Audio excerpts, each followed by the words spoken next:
Welcome back students to my नोडो। और students, आज के इस वीडियो में हम पढ़ने जा रहे हैं बैटल ऑफ बक्सर ऑफ 1764। हमने इससे पहले जो बैटल ऑफ प्लासी था उसके बारे में पढ़ लिया है। तो अगर जिसने जिसने बैटल ऑफ प्लासी नहीं देखी है, आप लोग प्लासी का भी देख लीजिए, तभी आपको ये जो बैटल ऑफ बक्सर है वो समझ में आएगा। खैर, अगर आपने बैटल ऑफ प्लासी पढ़ रखा है 1757 का तो बहुत अच्छी बात है, क्योंकि ये जो बैटल ऑफ बक्सर है इसमें हम लोग बैटल ऑफ प्लासी का भी थोड़ा थोड़ा रिलेशन है। तो आइए समझते हैं। ये जो यूपीएससी मेंस में बैटल ऑफ बक्सर से क्वेश्चन आ चुके हैं, तो ये जो बेसिकली जो हम लोगों की ये वीडियो होगी वो दो पार्ट में डिवाइडेड होगी। ओके, एक में हम लोग ट्रीटी ऑफ इलाहाबाद और जो बाकी सारे रिजल्ट थे उनके बारे में पढ़ेंगे, और इसमें बैकग्राउंड रीजंस इन सब के बारे में पढ़ेंगे। तो चलिए शुरू करते हैं आज के इस वीडियो को। ओके, तो आखिर बैटल ऑफ बक्सर था क्या? बैटल ऑफ बक्सर क्या था? Battle fought between English joint army, battle fought between English joint army of nawab of Bengal, Awadh and Mughal emperor. ये देखिए, ये जो बैटल हुई थी, ये जो युद्ध हुआ था वो किनके किनके बीच में हुआ था? किसके किसके बीच में हुआ था? एक तो पहले इंग्लिश आ गए, ब्रिटिशर्स और ब्रिटिशर्स वर्सेस कौन थे? नवाब ऑफ बंगाल, बंगाल के नवाब थे, अवध के नवाब थे और मुगल एम्परर। ये जो तीनों थे, ये जो तीनों इनके बीच में हुआ था, इंग्लिश और बाकी मुगल एम्परर, नवाब ऑफ बंगाल और अवध के। ये एक ऐसी लड़ाई थी जिसमें कि जो इंग्लिश थे सामने सामने इंडियन से जीत गए थे। और जो बैटल ऑफ प्लासी से तो इनका तो टोटल कंट्रोल आ ही गया था बैटल ऑफ प्लासी के बाद, बट बैटल ऑफ बक्सर के बाद इनका जो पूरी मजबूत हो गई, इनकी जो जकड़ थी बंगाल के ऊपर और पूरे होल इंडिया पे, इनकी जो जकड़ थी बहुत मजबूत हो गई, क्योंकि अब कोई हराने वाला इनको था नहीं। एक मुगल एम्परर थे, उनको हरा ही दिया, ट्रीटी ऑफ इलाहाबाद से उनको अपने कब्जे में ला दिया। ठीक, ओके, ट्रीटी ऑफ इलाहाबाद हम लोग बाद में पढ़ेंगे। पहले अब देखते हैं background of battle of Buxar. ये जो बैटल ऑफ बक्सर था इसका बैकग्राउंड क्या था? बैटल ऑफ बक्सर पढ़ते हैं। तो पहले मैं इसको इरेज कर देता हूँ। ये देखिए, जो background of battle of Buxar हम लोग समझते हैं, तो इसमें हम लोगों को क्या करना पड़ेगा? हम लोगों को पहले मैं रफ इंडिया का मैप ड्रॉ कर लेता हूँ। ओके, फॉर एग्जाम्पल, और ये है हम लोगों का बंगाल। ओके, ये हम लोगों का बंगाल है। Result of battle of Plassey, देखिए जो यहाँ पे इसके पहले बैटल ऑफ प्लासी हुई थी, आपको याद है 1757 में यहाँ पे बैटल ऑफ प्लासी हुई थी। प्लासी का एक युद्ध हुआ था सिराजुद्दौला के बीच में, जिसमें कि जो मीर जाफर का नाम याद है? मीर जाफर ने क्या किया था? मीर जाफर ने इसमें सिराजुद्दौला को धोखा दे दिया था। बीच मैदान में बोल दिया था, सिराजुद्दौला आप यहाँ से भाग जाइए, अंग्रेजों को हम संभाल लेंगे। मीर जाफर ने क्या किया? सरेंडर कर दिया। जब सिराजुद्दौला भाग गए, उसके बाद उड़ीसा में जाके सिराजुद्दौला को अंग्रेजों ने पकड़ लिया, फिर उनको मार दिया। तो मीर जाफर ने अंग्रेजों के सामने सरेंडर कर दिया, क्योंकि अंग्रेज उनसे मिले हुए थे मीर जाफर से। तो मीर जाफर को क्या बना दिया गया? अब नया बंगाल का नवाब कौन बना? Mir Jafar. Mir Jafar became the new nawab of Bengal. Mir Jafar, इसलिए उनका सिराजुद्दौला को धोखा किस लिए दिया था मीर जाफर? क्यों? उससे बंगाल का नवाब बना दिया जाएगा। तो बंगाल का नवाब मीर जाफर बन तो गया, ये मीर जाफर बन तो गए बंगाल के नवाब, मगर नाम मात्र खाली। सारा कंट्रोल किसके ऊपर रहा करता था? सारा कंट्रोल ब्रिटिशर्स करती थी। इतना टैक्स लेना है 25% टैक्स लेंगे। मीर जाफर कुछ नहीं बोल सकता, हाँ भाई 25% ले लो यार, 25% हम क्या बोल सकते हैं। मीर जाफर का था। मीर जाफर नवाब ऑफ बंगाल बन गए।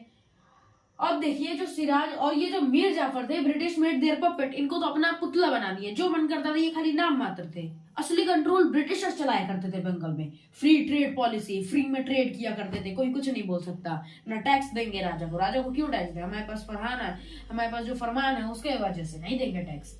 इन्वॉल्व, तो देखिए मीर जाफर को कोई कंट्रोल नहीं, चुपचाप बोर हो रहा था, उसको कुछ मतलब नहीं यार। मीर जाफर कह रहा था सब अपनी मर्जी का कर रहे हैं, मेरे को नाम मात्र बना दिए हैं। तो इसने कहा कि मैं क्या काम करता हूँ, ये डच के साथ मिल गया। मीर जाफर डच के साथ मिल गए। ना अंग्रेजों के हुए, ना मुगलों के हुए, ना अंग्रेजों के हुए और ये ना ही मुगलों के हुए। सिराजुद्दौला को धोखा दिए, तो क्या किए? सिराजुद्दौला को धोखा देने के बाद अब अंग्रेजों को भी धोखा दे दिए, ये डच लोगों के साथ मिल गए। मगर इस बात की खबर किसको पता लग गई? इंग्लिश लोगों को। इंग्लिश लोगों ने कहा अच्छा हमसे चालाकी कर रहे हो, चलो।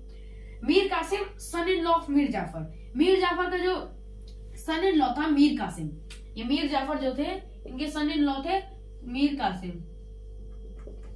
मीर कासिम इनके सन इन लॉ थे, जो कि इसको क्या किया ब्रिटिशर्स ने कहा ना, चलो यार मीर जाफर क्या कर रहा है, हमको धोखा दे रहा है, मीर जाफर हमको धोखा दे रहा है, इसको हटाना पड़ेगा सत्ता पे से। इसको गद्दी से हटा दिए और किसको ला दिए, मीर कासिम को। मीर कासिम मीर जाफर के सन इन लॉ को मीर कासिम को उठा लाए और बंगाल का नया नवाब बना दिए। मीर कासिम भी उन्हीं की तरह, वो भी पप्पेट उनको बना के रखे थे। मगर मगर मगर ये जो मीर कासिम थे, ये इनको कोई कंट्रोल इनको अपने ऊपर नहीं, ये चाहते थे हम इंडिपेंडेंट रहे। और जो मीर जाफर को हटाए थे, कितने रुपए कहे कि तुमको चलो हम हटा दे रहे हैं, मीर जाफर को हटा के 1500 रुपए पर मंथ, 1500 रुपए पर मंथ इनको पेंशन देने का वादा किया अंग्रेजों ने। कहा कि तुम यहाँ से अब राजगद्दी से हटो, 1500 रुपए पर एनम हम लोग पैसे देंगे, उतने में खुश रहो। मीर कासिम को नया बना दिया, नया नवाब बन गया मीर कासिम। मगर मीर कासिम क्या करना चाहता, मीर कासिम कहता था हमको इतने हम पपड़ नहीं बनेंगे, हमें बनना है इंडिपेंडेंट। मीर कासिम कह रहा था मुझे बनना है इंडिपेंडेंट, अब मैं इंडिपेंडेंट रहूंगा, अपनी मनमर्जी से बंगाल को चलाऊंगा। जब भाई मेरे को राजा बनाए हो, नवाब बनाए हो, तो अपनी मनमर्जी से चलाऊंगा कि नहीं। तो देखिए इतना पेंशन का हो गया। अब इसमें आते हैं रीजंस। आखिर जो बैटल ऑफ बक्सर था, इसका बैकग्राउंड तो हम लोगों ने समझ लिया, अब इसके आखिर का रीजंस क्या थे जिसकी वजह से बैटल ऑफ बक्सर छिड़ा। ओके, तो देखिए मीर कासिम अपने मन मर्जी से चलाना चाहता था। तो यहाँ पे पहले जो बंगाल हुआ करता था, बंगाल ये बिहार झारखंड इन सब का पार्ट, इन सबको अपने में जो बिहार झारखंड उड़ीसा ये और प्रेजेंट टाइम का बांग्लादेश और वेस्ट बंगाल, ये सब आपस में मिले हुए थे, उसे ही कहा जाता था बंगाल प्रांत। तो उसमें पहले मुंगेर फोर्ट, यहाँ पे बिहार के साइड मुंगेर फोर्ट है, तो यहाँ पे राजधानी थी। तो मुंगेर मीर कासिम ने कलकत्ता में शिफ्ट कर ली। मीर कासिम ने मुंगेर फोर्ट से कलकत्ता में अपनी राजधानी को शिफ्ट कर ली। क्यों? क्योंकि वो मुंगेर फोर्ट में इसलिए नहीं रहना चाहता था क्योंकि मुंगेर फोर्ट में बहुत सारे विवाद हुआ करते थे, बहुत कॉन्फ्लिक्ट हुआ करते थे। तो मीर कासिम चाहता था मैं कॉन्फ्लिक्ट से दूर रहूं, इसलिए उसने कलकत्ता में अपनी कैपिटल शिफ्ट कर ली। तो ये एक रीजन हो गया, अंग्रेजों से बिना पूछे मुंगेर फोर्ट से कलकत्ता तक शिफ्ट कर ली। और इन्होंने क्या किया, मीर कासिम ने फॉरेन एक्सपर्ट्स को हायर कर लिया अपनी आर्मी को ट्रेन करने के लिए। विदेशी लोगों को अपनी आर्मी को ट्रेन कराने के लिए विदेशी लोगों को हायर कर लिए। क्या कर लिए? हायर कर लिए। और ऐसे लोगों को उसने हायर किया जो कि ब्रिटिशर्स से जिनका विवाद था। ब्रिटिशर्स लोगों का वो जो फॉरेनर्स आए थे उनका विवाद था, इसलिए अब एक और रीजन बन गया, यार ये मीर कासिम हमारे दुश्मनों को अपना दोस्त बना रहा है, ये क्या हुआ? अंग्रेजों ने कहा। एक रीजन हो गया, treated Indian merchant English same. अब ये इंडियन मर्चेंट्स और इंग्लिश मर्चेंट्स थे, इन सबको सेम तरीके से ट्रीट कर रहा था। जैसे इंडियन मर्चेंट्स को ट्रीट कर रहा था, उसी सेम टाइप से किसको ट्रीट करने लगा? इंग्लिश को। इंग्लिश ने कहा अब तुम्हारा खेल खत्म। मीर कासिम को अब अंग्रेजों को आने लगा गुस्सा, कहा इसको हटाना पड़ेगा, इससे ठीक मीर जाफर था, कम से कम अपनी मनमर्जी का नहीं करता था इतना। इसको अब इन लोगों ने प्लान बनाया अंग्रेजों ने कि अब मीर कासिम को हम लोग उखाड़ फेंकेंगे बंगाल से। इसी वजह से मीर कासिम और इंग्लिश के बीच में 1763 में एक बैटल छिड़ गई। Okay, war between Mir Qasim and English in 1763।